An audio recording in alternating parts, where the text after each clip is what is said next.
পরন্ত বিকেল, মাটির রাস্তা। আমরা দুই ভাই যাচ্ছি কাজে।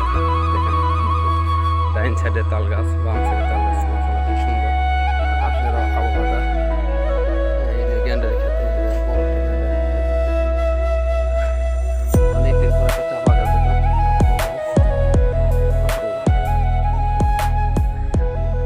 চাপা, হ্যাঁ এটা সম্ভবত একটা মাদ্রাসা। আনারসের বাগান, বাম সাইডে আবার দেখেন আনারসের বাগান প্লাস কলা বাগান, আবার আবার সামনে গ্যান্ডারের বাগান।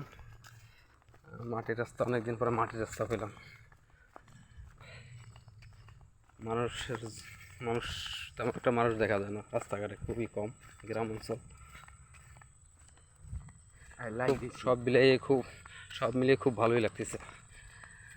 অবশ্য সন্দেহ যাচ্ছে, তাও আমরা এখনো কাজের ধান্দায় আছি। বাসায় কয়টায় পৌঁছব আল্লাহ পাক ভালোই জানে। আমাদের জন্য দোয়া করবেন। আসসালামু আলাইকুম। মানে আমরা ছোটকালে যে গল্পের বইয়ের মধ্যে যে ছবিগুলা দেখতাম, গ্রামের ছবি, ওইরকম একটা ভিউ এখন পাচ্ছি। অবশ্যই অবশ্যই। ধান ক্ষেত কি সুন্দর, মাটির রাস্তা, বাবা। অবশ্যই মাটির রাস্তার সাথে আমাদের সম্পৃক্ততা আছে, কারণ যেহেতু আমরা গ্রামের ছেলে, অনেকদিন যাবৎ ঢাকায় থাকি, তো মাটি ওইভাবে পাওয়া হয় না। সেই ক্ষেত্রে অনেকদিন পরে দেখা যায় মাটির রাস্তা রাস্তায় শেষ হয়ে যাইতেছে।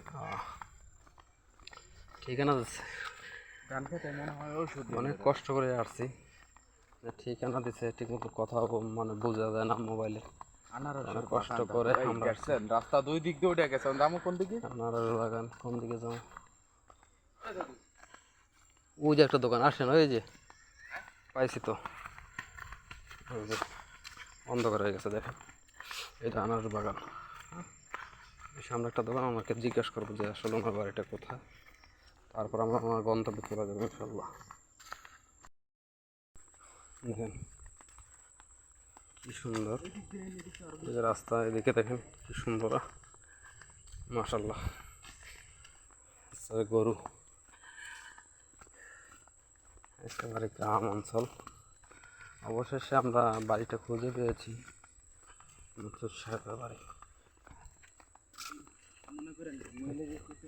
পুকুর, কি সুন্দর পুকুর, বিশাল বড় কাঁঠাল গাছ, গ্যান্ডারি ক্ষেত, বিশাল বড় গ্যান্ডারি ক্ষেত, কাঁঠাল বাগান, বিশাল বড় বড় কাঁঠাল গাছ।